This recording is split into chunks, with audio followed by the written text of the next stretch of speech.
Hasta ahora, Músicas Sonadas se ha ocupado de hablar de proyectos en primera persona, de contar la música desde la visión del creador para entender, entre otras cosas, cuáles son las constantes del hecho musical a través de diferentes géneros. No nos habíamos ocupado hasta ahora de uno de ellos tan amplio como desordenado, como es el pop, que parece que necesita verse en perspectiva para poder hablar bien de él. He querido aprovechar la ocasión para cambiar la perspectiva mirando hacia la persona que escucha música. Carlos Pérez de Ciriza ha publicado recientemente No olvides las canciones que te salvaron la vida. Se trata de un repaso a razón de una canción por año desde 1989 hasta la actualidad de la historia musical y personal del periodista. Le he propuesto a Carlos que escuchemos 4 de estas canciones y hablemos de manera distendida y sin las barreras habituales del periodismo cultural. ¿Qué tal, Carlos? ¿Cómo estás? Pues encantado de estar hablando contigo. Bueno, lo primero, enhorabuena por el libro No olvides las canciones que te salvaron la vida. Muchas gracias.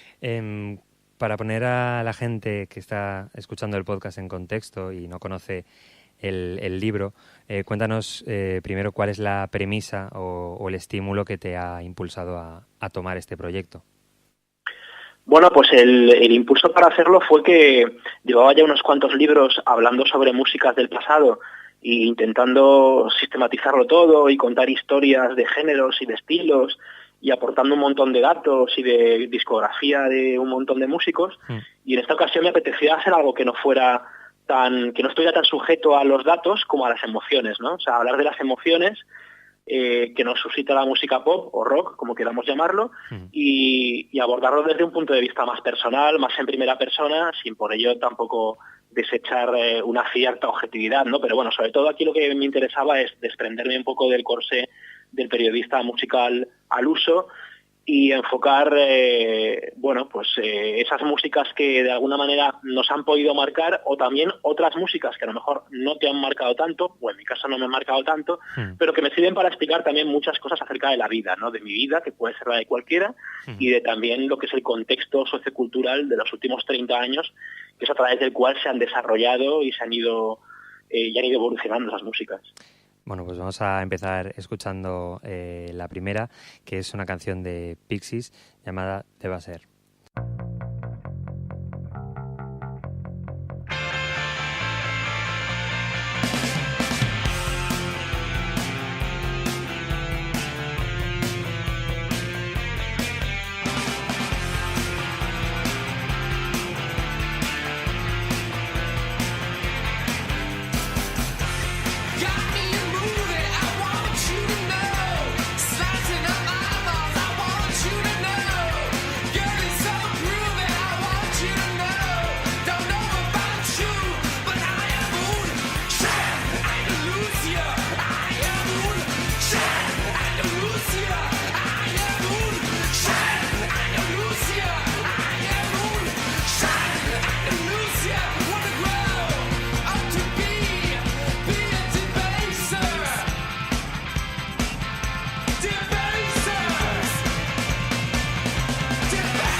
Carlos, esta canción, que es la primera, la que introduce el libro, en parte explica un poco el descubrimiento tuyo personal por la obsesión musical, ¿no? O por el interés casi fanático de un grupo. ¿Cómo recibiste esta canción por primera vez? Bueno, a ver, la canción realmente obedece a... O sea, el hablar de esta canción obedece a dos factores fundamentalmente. Uno es la sensación de descubrimiento y otro es la sensación de peligro, ¿no? Descubrimiento, por un lado, porque cuando llegas a un grupo o a un sonido que te abre un universo de sonoridades que tú prácticamente desconocías, porque a lo mejor estabas más sometido a un tipo de músicas más comerciales, por así decirlo, pues eso te cambia los esquemas. El esquema mental te lo cambia por completo y es como la puerta de entrada. Pues para mí los Pixies fueron como la puerta de entrada a un mundo de de sonidos, digamos, alternativos o ruidosos, o como los que... Bueno, alternativo no se llamaba alternativo entonces, ¿no? Pero bueno, un sonido independiente o alternativo luego más tarde, que no tenía mucho que ver con lo que hasta entonces yo escuchaba a través de las radios, ¿no? Por ejemplo. Y luego también me interesaba mucho describir la sensación de peligro que tú tenías asociada con esa edad a unos sonidos que hasta entonces te parecían inéditos y que tú descubrías que eran como muy viscerales, ¿no? El sonido de los Pixies me parecía tremendamente genuino, muy visceral, muy hirviente y como sin mucha manufactura, ¿no? Un sonido no demasiado producido, no demasiado rebozado en el estudio, y todo eso conecta muy bien con lo que tú puedes experimentar cuando eres un chaval de 16 años y no tienes una comprensión del mundo que te rodea muy racional, ¿no? Digamos que te sientes un poco, bueno, pues como todos cuando hemos sido adolescentes, ¿no? Nos sentimos un poco raros, ¿no? Un poco extraños, como que no encajamos en este mundo. Entonces, de repente, descubrir un grupo que tampoco encaja en los esquemas que tú has manejado hasta entonces y que también resulta francamente ajeno a los cánones convencionales, el conectar con eso a esa edad, pues es una sensación bastante fuerte, la verdad, y muy intensa. Describes el primer minuto de la canción como un Big Bang para un adolescente impresionable, que dice mucho de la canción, obviamente, pero mi pregunta también es ¿qué dice de luego tú como crítico, como melanómano, que has ido luego recibiendo centenares y centenares de referencias musicales? Pues a lo mejor es la primera sensación de darle profundidad a aquello que estás escuchando, ¿no? Que es una cosa que de pequeño no se nos ocurre, y de repente suena una canción y le queremos dar esa profundidad, y a lo mejor ya nos hemos metido o hemos aprendido a darle profundidad a las canciones que suenan, ¿no? Claro, es que hay un momento en el que tú empiezas a consumir música de una forma plenamente autónoma y voluntaria, que es lo que yo describo en el libro a raíz de ese año, que es el 89, ¿no? Y a raíz de esa canción. Por eso no se me ocurre hablar de todo lo que experimenté de los 15 para abajo, ¿no? Porque toda la música que yo consumía antes era pues esos discos que te llegan a través de tus padres o que escuchas por la radio o esos vídeos musicales que ves a través de la televisión, esas cintas de VHS que grabábamos con vídeos de la tele. Todo eso es una música que a ti te llega sin que tú la busques. Entonces, a partir del descubrimiento de grupos como los Pixies, sobre todo, es cuando yo empiezo a comprar revistas musicales, es cuando empiezo a comprarme discos en tiendas de importación y es cuando empiezo a tener un consumo plenamente consciente de la música de forma muy voluntaria. O sea, es cuando ya empieza uno a investigar.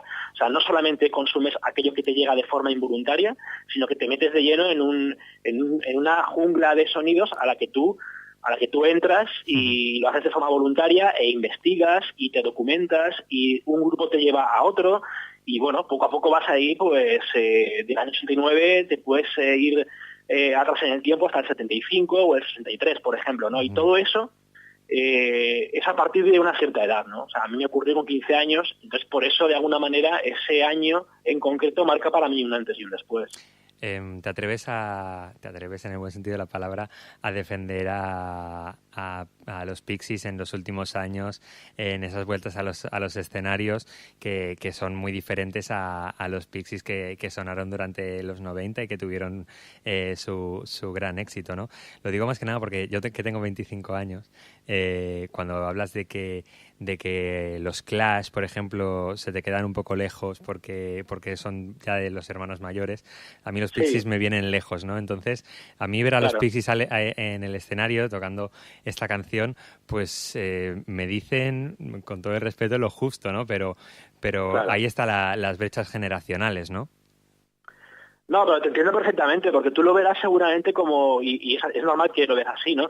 Tú ves a los Pixies ahora mismo como un grupo museístico, ¿no? Y es que lo son. O sea, quiero decir, ese concepto museístico según el cual hay determinadas bandas que pueden seguir haciendo giras hasta el fin de los tiempos, repitiendo el mismo repertorio de forma inmutable. Y eso es como lo más parecido a un cuadro que tienes en un museo y que no se mueve de ahí.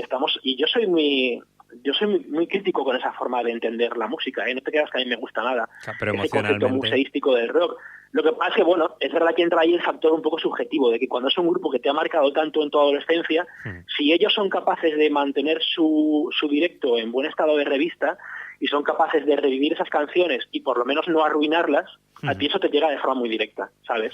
Pero sí que entiendo tu punto de vista, porque a mí eso ya me ocurría cuando yo tenía 15 años. Yo cuando tenía 15 años o 20, por ejemplo, me costaba bastante más trabajo empatizar con los Ramones o con los Pistols o con los Clash que con los Pixies. ¿Por qué? Porque no era música a la que yo hubiera llegado en tiempo real. O sea, yo siempre como consumidor, como fan de varios grupos y como consumidor también, ya no solo como periodista, siempre me ha llegado más todo aquello que realmente estaba teniendo cierta repercusión en el momento en que yo lo descubría, ¿sabes?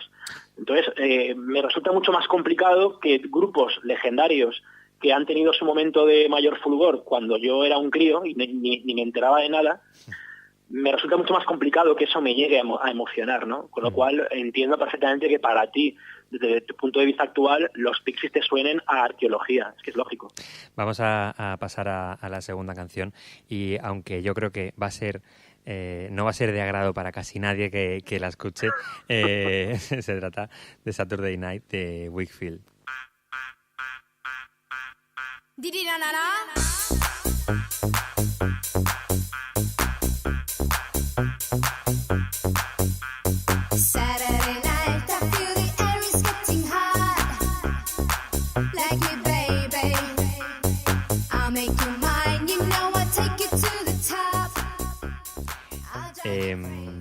Esta canción dice mucho de cómo eran los 90, ¿no?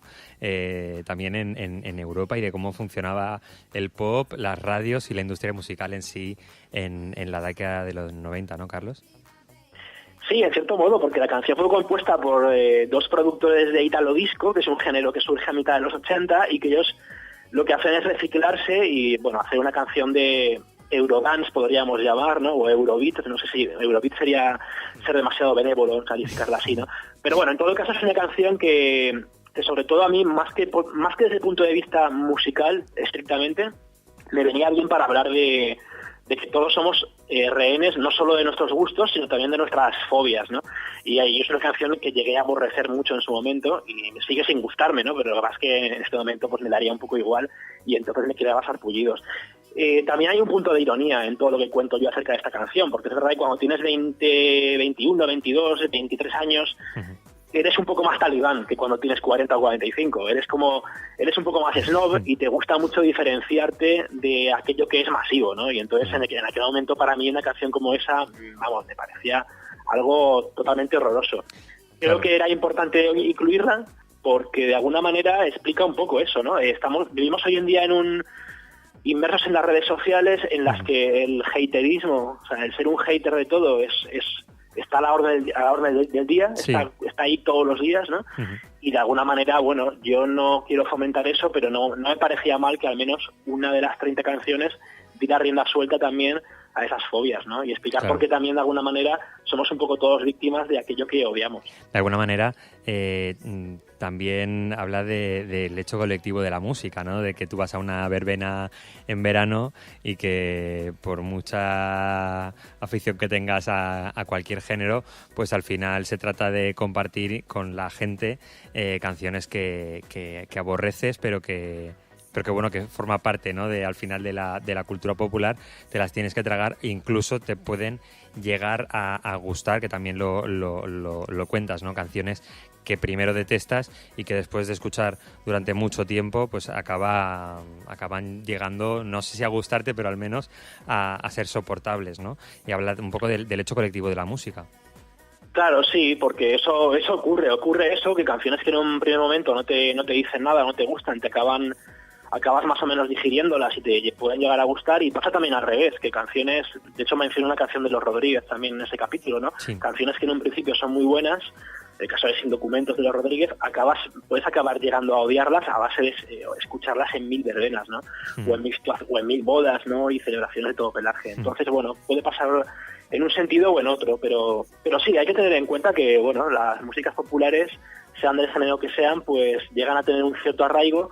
Y bueno, con el tiempo también aprendes a apreciar eso, ¿no? Que yo creo que la comercialidad bien entendida no es un demérito, ni mucho menos del producto musical, es un mérito. O sea, que tú consigas hacer algo que tenga cierta calidad y que además tenga la virtud de llegar a mucha gente, ¿no? De hacer un clic en la cabeza de miles de personas, eso no es tan fácil, no es tan sencillo, y eso con el paso del tiempo aprendes a contemplarlo como un plus, ¿no? Pues vamos a viajar 10 años más tarde de Saturday Night, quien los dijera así de rápido, y vamos a escuchar la tercera, que es Take Me Out, de Franz Ferdinand.